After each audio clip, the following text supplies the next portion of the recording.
Hello, hello, everyone. Welcome to Breyer's Out of This World Fun Day. We are ready here. I'm just getting myself set up with some playback so I can see all your questions. We have a chat on our YouTube video. You can go ahead and put any questions you have for Audrey or for me here in that chat, and I will be happy to read them to Audrey. And she won't be able to see them while she's busy working here, teaching us how to do some amazing Star Dapple work. So first, I want to welcome Audrey. You'll see her hands working. You won't see her face. If you can give everybody a wave, Audrey. Hi. Audrey, why don't you go ahead and give yourselves a quick introduction and explain what we're going to do here today? All right. So I am Audrey Dixon of Wild Horse Studios. I have been painting for probably like 12 years as like my studio. And then, painted as a kid and stuff before that and drew all kinds of things. Um, Went to college for art and design, and then I also have a minor in equine studies. Um, but yeah, I've been collecting pretty much my whole life, been painting about half of that time. So um, yeah, I've been in it for a long time. Fantastic. So how'd you get started on Star Dapples? I had gotten started on them. I think I tried them a long time ago, and then finally, like with more practice, I got better at it. That is kind of the trick of painting, is that Yeah. every single horse you get better. Yeah. Um, and I've learned how to do them with the airbrush, and then kind of took that method and adjusted it for the little horses so that it works a little bit better. But I started doing them probably just like a handful of years ago, Okay. when I was painting models for stone professionally. So, Amazing. um, yeah. Well, why don't we jump right in it? Let's go over some of the tools folks are going to need that are just getting themselves set up at home. And I've got my supplies here. Let's give us a rundown. All right. So I have obviously my horses. I've got a pair of gloves for when I use the pastels, partly because they are going to be messy, and partly because if you get like oils from your skin on the horse, they can leave like fingerprint marks. Got it. Um, so then I've got my pastel brushes. I've got them in all kinds of sizes. For the most part, it doesn't make a huge difference because you're going to kind of like scrub them in there anyway a little bit. I've got finish coats for between the layers of pastel. Right now, I'm using the Mr. Super Clear. I was a doll coat user for a very long time, so doll coat works really well too. Um, and then I've got my white paint to make my Star Apples, Okay. as well as black, gray, pink, and this is like a flesh tone acrylic for my later details, just to finish them up. Perfect. Um, so go ahead and put my gloves on. And then we're going to start out with the pastels. Start out with the gray. Just a reminder to any of our friends watching at home, if you have any questions or if you want to jump in with a comment, feel free to put that in that chat and I'll read them off to Audrey. So I use currently the pan pastels. Um, I find them pretty easy to work with, but I also have used chalk pastels in the past, where they come in like a stick basically. Mm-hmm. And then I just shave them down with like an X-Acto knife. So I have a little pile of powder to work with. That works just as well. It will just take more layers because those are not as pigmented as these.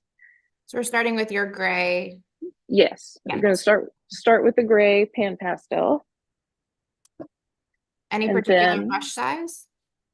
uh, it doesn't matter too much. This one is a 6, which is pretty big for a stablemate. But you're just going to start by doing just the shading. We're not going to worry about the dapples at first. We're just going to do the shading that's kind of behind it.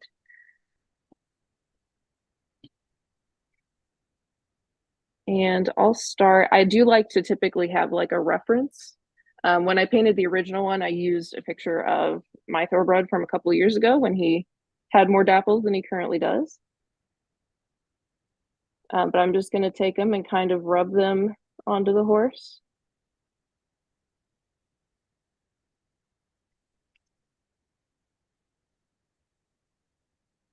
I like to start with the hindquarter just because I know that's going to be the darkest area.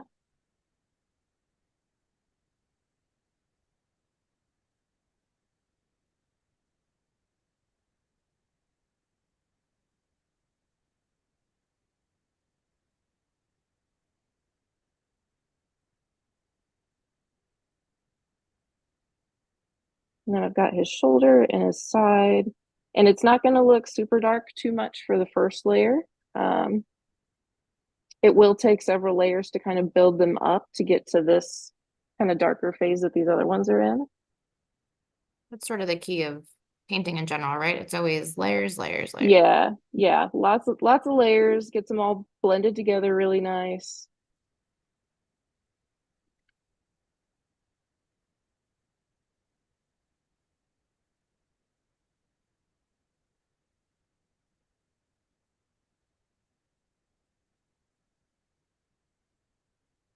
So one of the fun things with grays is that they vary pretty wildly in how they look. Um, I mean, my horse, even when he was dappled, he didn't have a lot of dapples, other than for maybe a month in the spring when he first shed out. But they go from kind of like a black or a dark bay when they're born, whatever their original base color would be. And then they just turn gray as they age. So they get lighter the older they are. So that doesn't have to be any exact shade, just picks, come up with a shade that you like. Like I said, I like to use references in most of my artwork. I always say references are your best friend.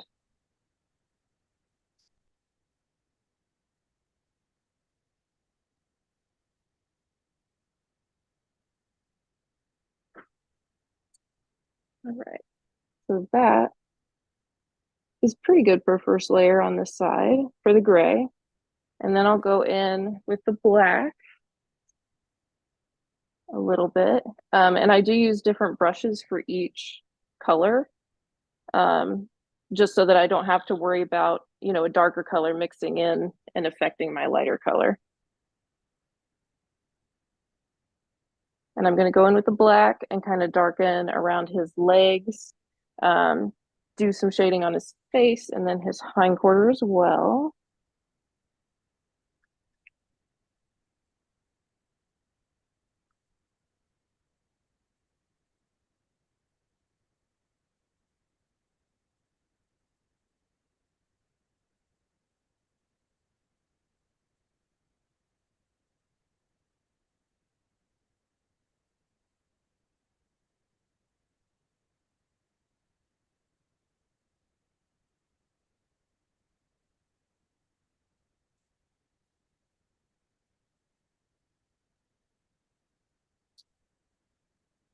And the black, especially to get it really dark, will take several layers. Um, you can see it just looks like a slightly darker gray as I'm putting it on.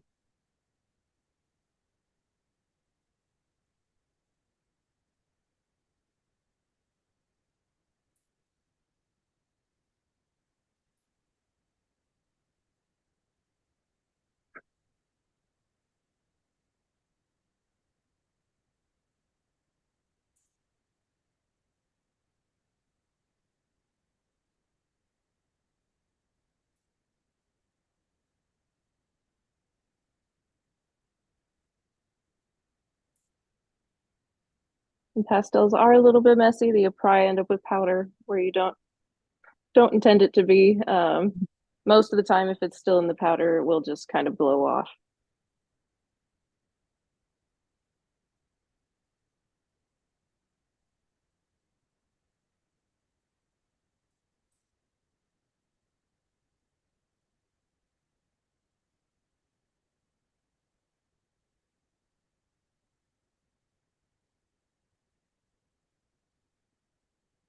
And then I'm going to make sure when I have the black that I do the underside as well.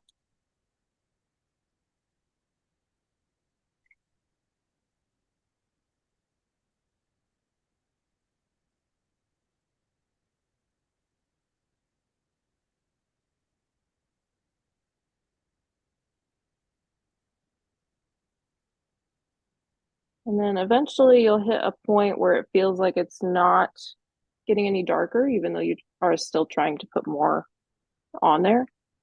And when you hit that point, it's kind of taken in as much as it can take for that layer. They can only take so many pastels at once. But yeah, you'll see like, even if I put more black on here, it's not going to get significantly darker. And that is about the point where I would want to go and take it out and put a layer of finish on it and let that dry for a little bit. The time will vary a little bit by your finish. This one is usually pretty quick. Takes only like 5 minutes to dry to touch, usually 5 to 10 minutes. But I would go out and then spray this and then give it time to dry. And then I can go in again with my next layer and just kind of repeat the shading process. Again, continuing to try to make the hindquarters darker, the legs darker. This other one I've got is probably, I don't know, eight or 10 layers in. I don't remember how far I actually got in on this one. So he's just about done with his shading. But you can see that's a big difference between layer one and then layer like 8 or 9.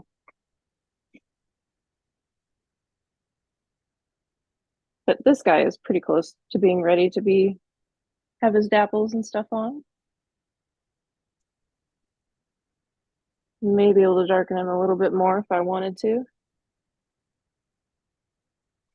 Kind of like that. You can see he just gets a little bit more shading as he goes.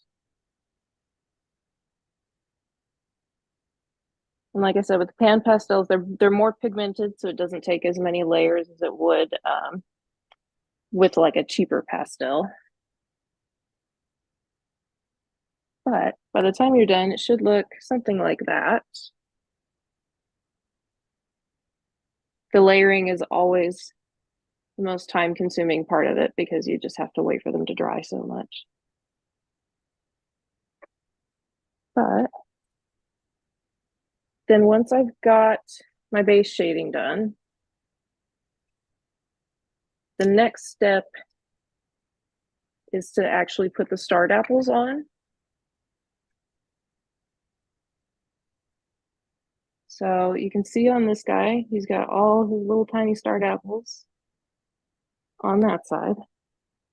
And then his before. So I'm going to take a little bit of my white. It won't take very much.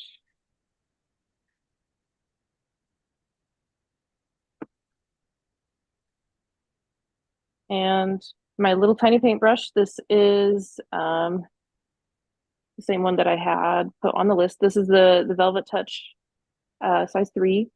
I've used these for a long time, honestly. I really love the Velvet Touch brushes, but any kind of small size brush will work.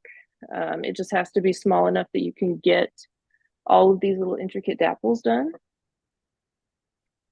So I've got my white paint. I am going to put just a little bit of water in it to help thin it just a bit.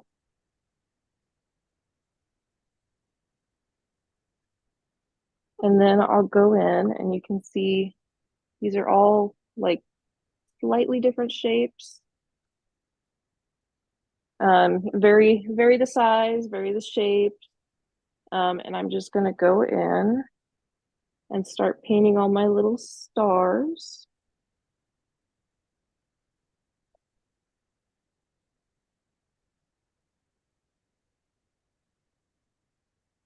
Put some there so you can see them better.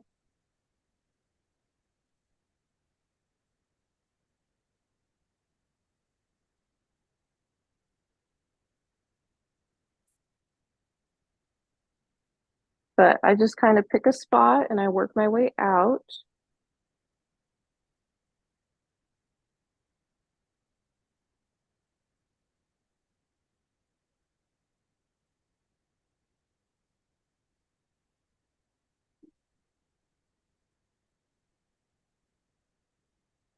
You don't have to be any specific size or shape. again, if you want to like get an idea, like I said, I use references all the time, because horses will have bigger dapples in some areas than others. And they vary in size, even in those in size and shape.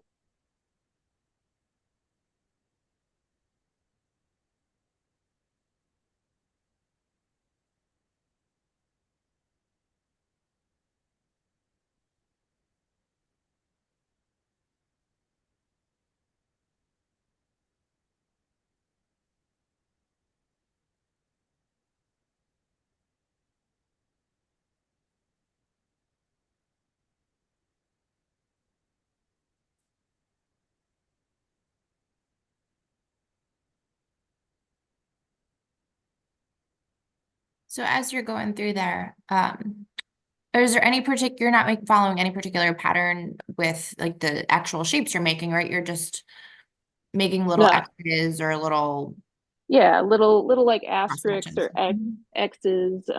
But no, I'm not following any particular pattern as far as that goes. Mm-hmm. I'm just kind of making little shapes, whether they be, more triangular or more like an asterisk or a star. Um, and just kind of trying to fit them together like a little puzzle piece.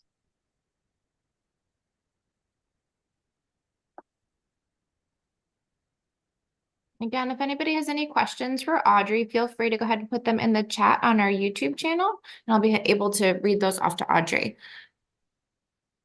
So traditionally speaking or genetically speaking, um, you know, where have you found that the most, prevalent or, dramatic dappling happens on a horse? Is it their hip? Is it their neck? Where have you, from your references, where do you tend to focus your dappling? So like I said, the grays will get lighter as they age, so it varies, depending on each horse and how old they are. But most of the time, you're going to see a lot of dappling kind of here on their side, in their shoulder. Some of them do have quite a bit on their hindquarters, but if they're still pretty young, it can also be like almost black on their hindquarter. Um, but they can vary pretty widely. I mean, mine he still has some dapples today, but not near as many. He's just got a little patch of them on his barrel, and then some on his hindquarter now. And I mean, you have some horses that barely dapple at all, and then some get really striking and beautiful dapples as well. Um, but the barrel usually has a good amount of them, as well as the shoulder area, and then the hindquarter will just depend on how dark you want it to go. Audrey, could you show the sealer that you're using again? I think you said it was Yeah, Mr. Super Seal or something. yeah. So I've been using the Mr. Super Clear just matte finish. I've been using that for probably like a year and a half now, and I've been pretty happy with it. It's pretty consistent. That was the problem I had with dull coat. I used dull coat for like a decade, I think. Um, and then it got bought out a few years ago and they changed the formula. And then I had a few issues with it. So I switched over to Super Clear and I've been really happy with that.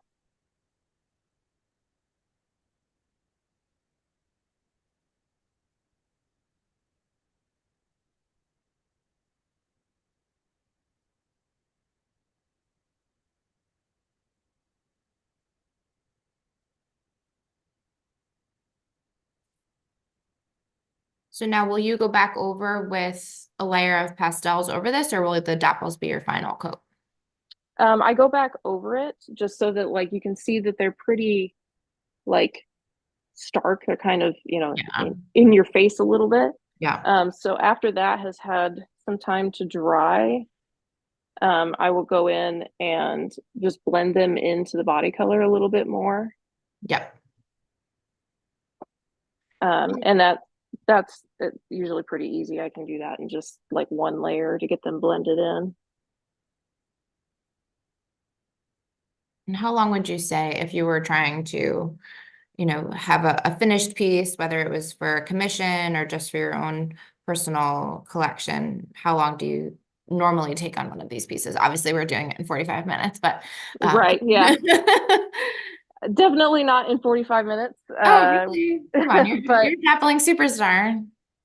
um thank you. But no, if I was sitting down like most of the day to be able to, try to get something done, a horse of this size I could probably do in a couple of days, maybe 2 or 3 days, depending. Unbelievable. So they're pretty time consuming, even on this scale. The bigger ones where I can airbrush them are a little bit faster.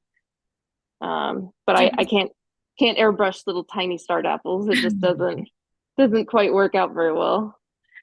do you follow basically the same technique on a traditional, just not the acrylics for the dappling? Yeah. So with the bigger models, I'll go in and I can actually just airbrush each individual start apple. But Mm-hmm. the process is the same. I would airbrush the same dark shading, put my start apples in with my airbrush, and then go in and blend them out the same way that I would do this. So the layering is the same, just a slightly different technique. I think that would be surprising for some folks to hear that a stablemate takes you longer than a traditional. I think folks automatically assume that the bigger models take longer because they're larger, but you're right. It's the airbrushing. The techniques are a little bit different, a little bit faster, more efficient on the larger pieces. Yeah, yeah, and it always depends on the color, but because there are some where the big ones truly are just going to take longer. Something like a Pinto or an Appaloosa, where you've got lots of white markings that you have to work on and take into account when you're painting. They do take longer, but yeah, for this, the Start Apple Gray, the little guys definitely will take me a little bit longer because I have to hand paint their entire bodies basically.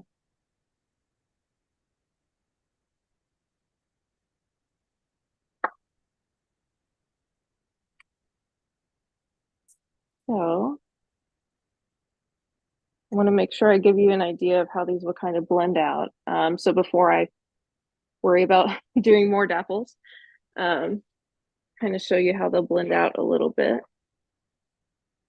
So on this hind quarter here, I'm going to take the black and just go along the edge of these.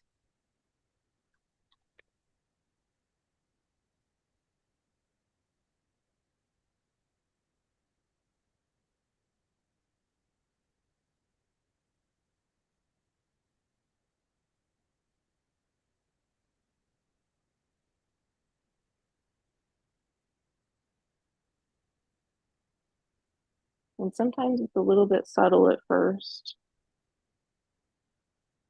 There we go.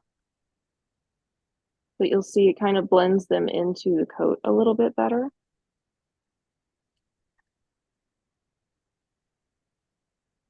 And then I think these are dry enough. Yeah.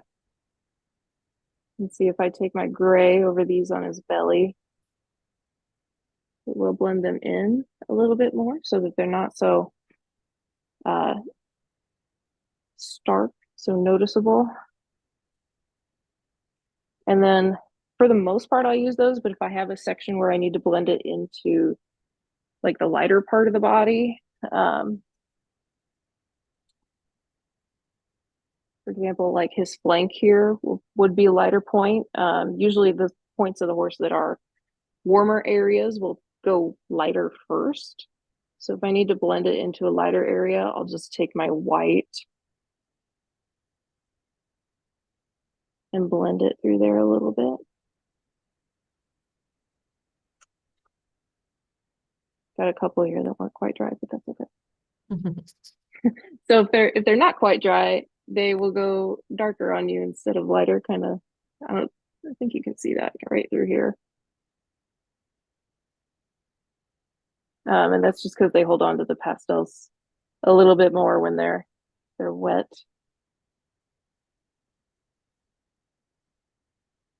But again, that's not a big deal. You can go back in after it dries.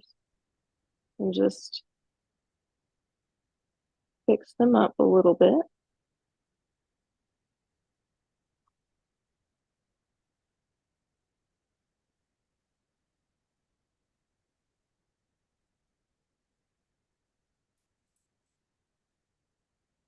I think it's interesting when you're saying you're making asterisks or stars or triangles. I think a lot of folks would, when they're starting to painting and they do dapples, it's, dots. And Yeah, in real life, that's not what dapples really look like. So the irregular shapes certainly make it look more realistic and more natural. yeah, and no specific shape. I just kind of go with it and kind of, you know, squish them together like little puzzle pieces, basically.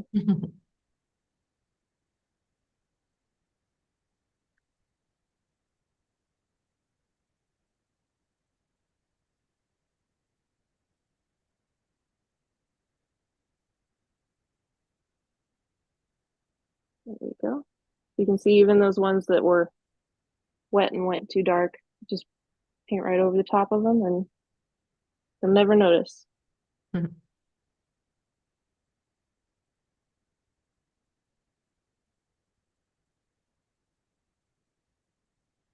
remember a couple of years ago, we were doing an Appaloosa class for one of our fun days. And we did all this work, all the spots, all the work. And then she's like, okay, now take your your white and you're gonna go right over all of it. I was like, what are you talking about? It just did all the work. Yeah. Yeah. And I was like, you've got to be kidding. Yeah, and there are times when it definitely feels like that. You hit a stage where you're like, this is either going to work so well or going to turn it into a mess. But yeah, sometimes it I have my painting apron. It says trust the process, and it's like you just kind of gotta trust it sometimes. We have a couple questions coming in on our YouTube chat. Thanks, guys, for participating. Abby is asking, how do you account for folds in the skin and doing dapples? For example, if the horse is bending its neck and has a real crease in its coat, how would you still make it look realistic? It's a great question. Thanks, Abby. It is. So on ones this tiny, it's not going to make a huge difference.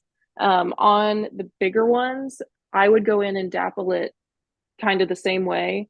And then when I go in with my top layer that I do on top of the dapples as I'm just finishing it up, I would go in and then shade the like folds in the body so that it still has dapples in that area, but it makes them look not so big. Kind of makes them look like they're broken up a little bit more.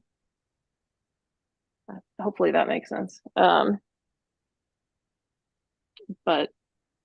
yeah, so I would take some dapples, and if his head was like turned around really far, you could go in with your dark and then just go through and kind of shade through there, and it will break them up pretty nice.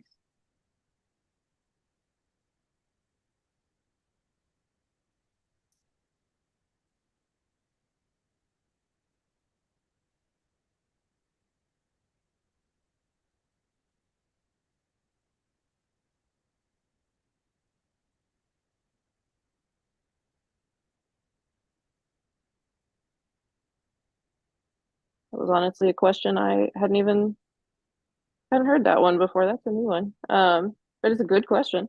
It is. It's a great question. That's why we love doing these fun days. It's such a nice way to connect with our fans at home that are participating and taking some of their, maybe they have one of our craft kits or they've got a model that they're repainting at home. We love working with a lot of our artists who can be really inspirational for our fans who are just getting started. I am not a painter, as you can very well tell.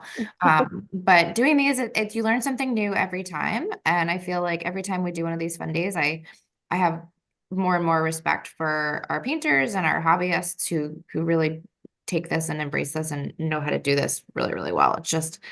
It certainly increases my appreciation for all of our wonderful painters. For sure. I mean, I follow lots of other artists because I always love seeing what other people are making, um, and their techniques, because it's like most of what I do with the models is, you know, taking what I learned from somebody else, bits and pieces, from other artists to kind of come up with my own, figure out what works for me, Yeah. basically. Yeah. Um, and every artist is going to kind of have their own style. There is another question on our YouTube chat. Kavala is asking if there is a concern over too many layers of clear causing the sculpt details to be less defined. I assume it's very thin layers of clear coat to avoid that. Yeah, it doesn't take very much clear coat, to actually just get the pastels to set so that you can go to the next layer.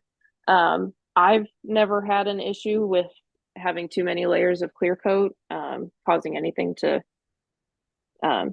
lose detail or anything. So it's not a huge concern anyway, but just go through with like lighter coats. That will always help. Like I said, it doesn't take much to get the pastels to stick and bond with the horse.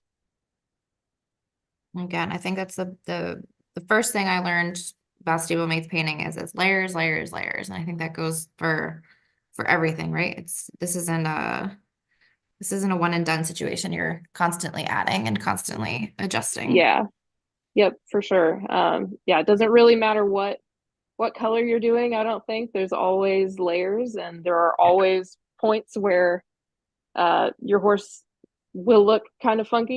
You may not be particularly happy with it at that stage, um, but you just kind of got to trust it and keep working at it. You get better with every single one you do. Exactly. Um, every horse will make you better. Worst case, you just paint it all black or paint it all white and start all over, Yeah. right? Yep. Yeah, can always start over. That's never a problem.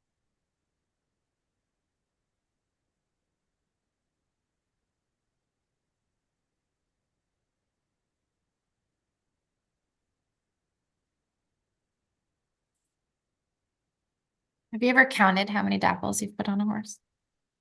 I haven't. I feel like I should, just for giggles at some point, just so that I know how many I actually put on there. Because I mean, it's got to be like hundreds of them. It's got to be. It's such a process. And I think that adding the water to the white paint is such a great hint too. I didn't add any water to the little white paint that I'm using, and I can already tell I should have. Yeah, and it doesn't take much. It's just enough to help. It kind of helps keep it smoother a little Yeah, bit. And it sure. will thin it out just a touch, which makes it a little bit easier to blend in as well, I think. And I kind of like that you can see after we went back over with the pastels, I love that you can sort of see them underneath the second layer.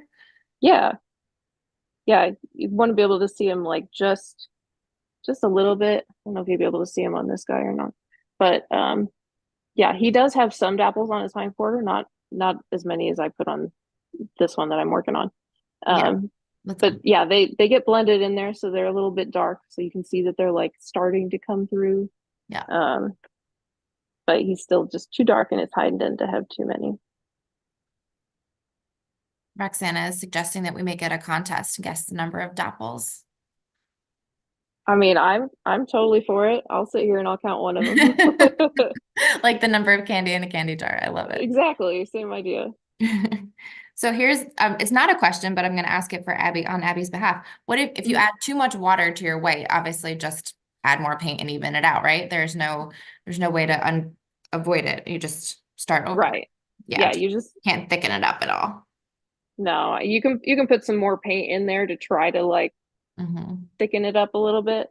Um, but yeah, trying to find that balance. If it's too watery, it'll just run. Um, so yeah, I don't put very much in there at all. I don't know if you'll be able to see. I just take whatever's on my paintbrush from the water and just mix it in. And you can see it's still pretty white. even though I have mixed it.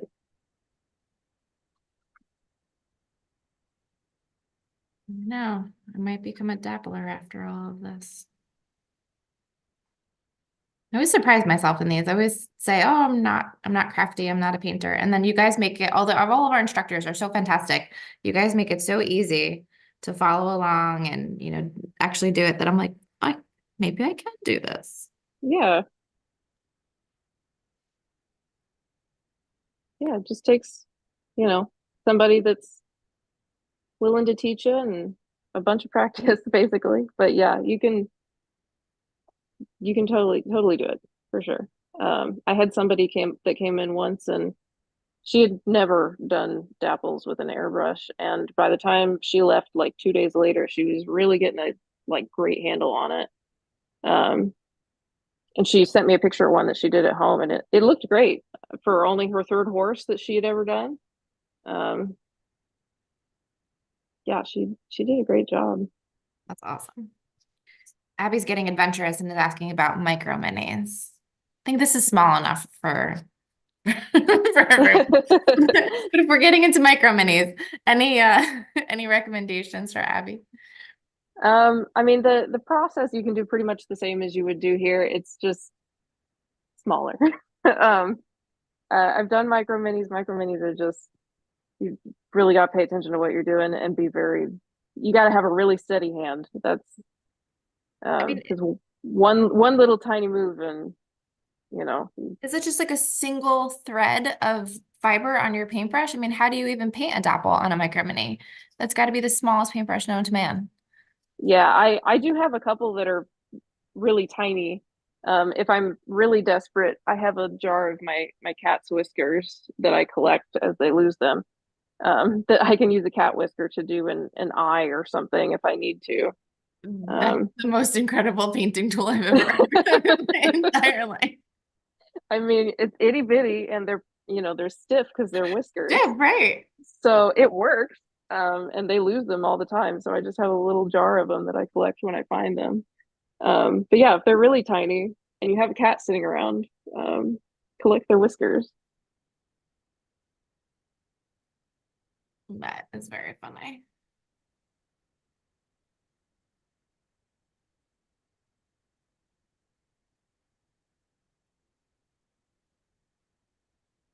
To be fair, I don't think I actually knew that cats lose their whiskers. So there's a bit of a shock value on that for me in the Yeah.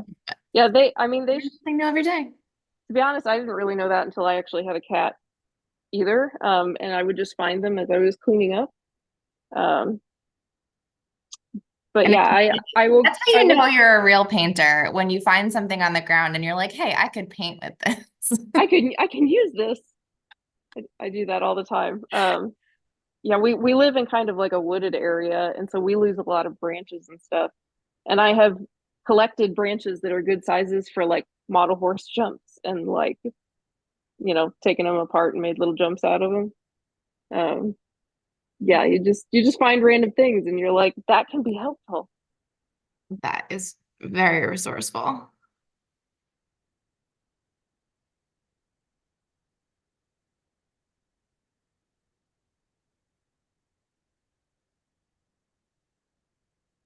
So how far down on the legs do you typically go with dappling? So they don't usually have a ton of dappling on their legs. They do have these markings that are kind of like lightning bolts. Um, is probably the best way I can think of to describe them. So as far as dappling goes, I'd only go like maybe to here on their forearm, Okay. and then just at the top back here. I'll just paint on it. It's fine. Kind of down to there on their legs. Um, and then below that, they have, see if I can, I call them lightning bolts because I don't really know what else to call them. They kind of have these little stripes.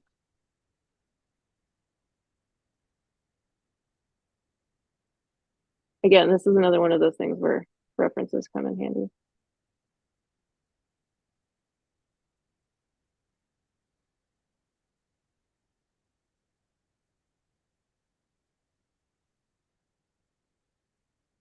So typically they're kind of like this on the legs. And then I would do the same thing. They wouldn't stand out nearly like that. They're usually pretty subtle. Um, I would just go in with the black and blend them just a little bit so that they are not as noticeable. Kind of the same idea. Could you show us the blending again Yeah, for the dapples and that like spider line you just drew?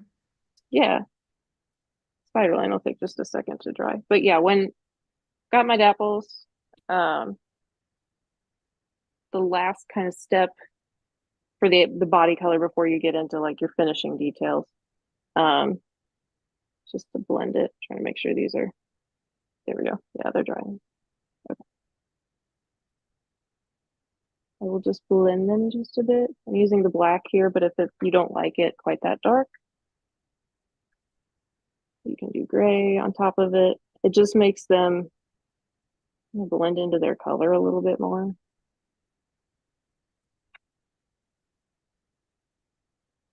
Makes it feel like it's a part of the coat instead of on top of the coat.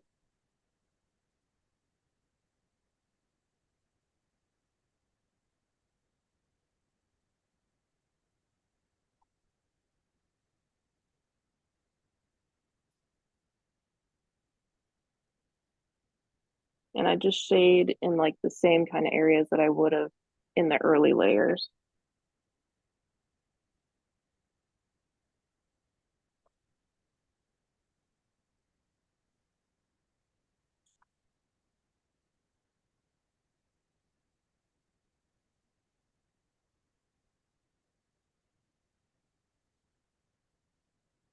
As far as the layering goes, this is usually a pretty pretty simple one. It only takes like one maybe two layers to get everything blended back.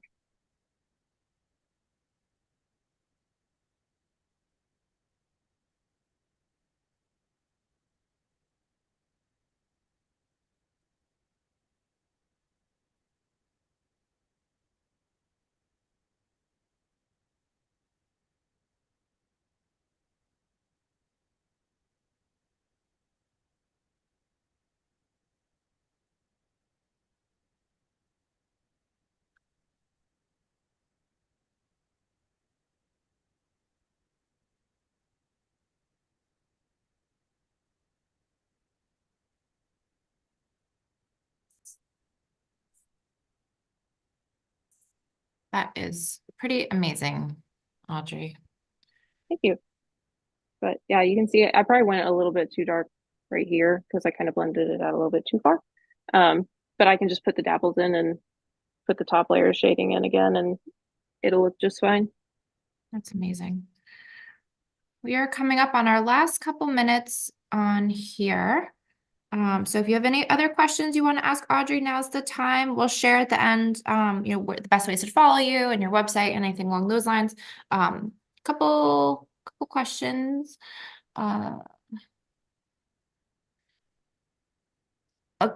full horse paint and acrylics. Quick question about that. Any recommendations to painting fully in acrylics? I'm not exactly sure. Maybe Abby, you can elaborate a little bit more on your question. Any questions open? Go ahead and ask it.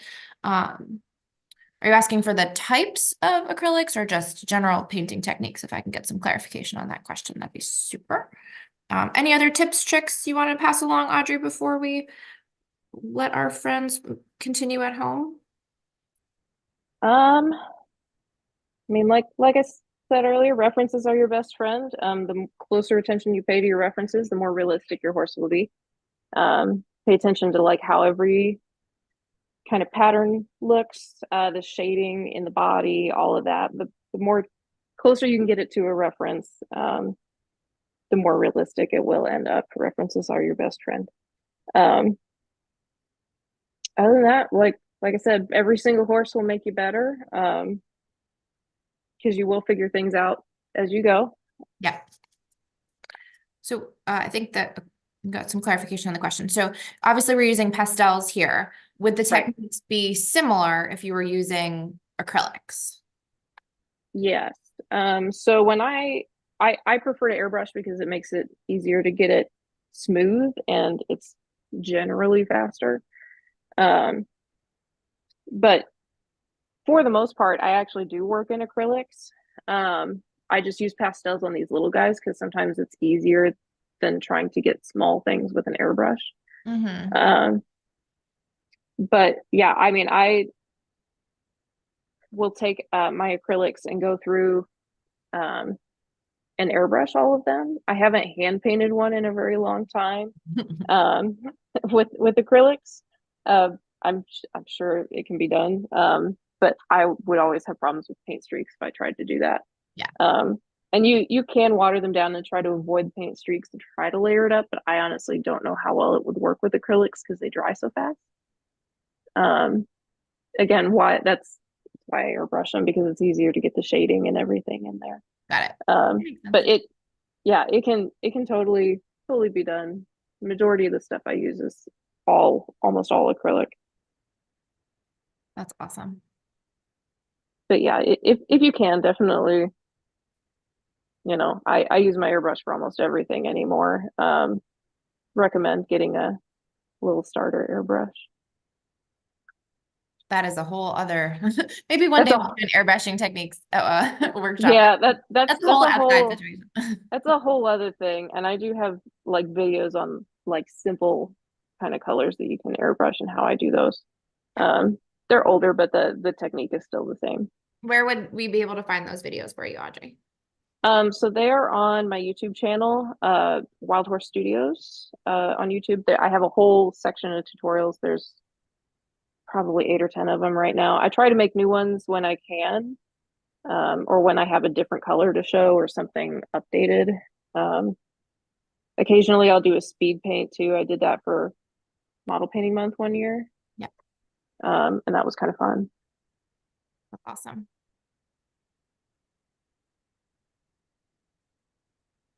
Well, thank you so much for your time, Audrey. This was incredible and so educational and fun. We can't wait to see everybody's creations at home. We will be posting this recording for a playback, so it'll be available for quite a while. Go ahead and post your finished products, and we can't wait to see them. Yeah, I'd love to see them. So feel free to post them or send them to me or whatever. Um, love to see how you guys are doing with them. Very cool. Well, thanks for kicking us off here on our very first workshop for our Out of This World Fun Day, and we can't wait to keep going. Stay tuned, give us about 10 minutes, and we'll get the next one up and running for you guys.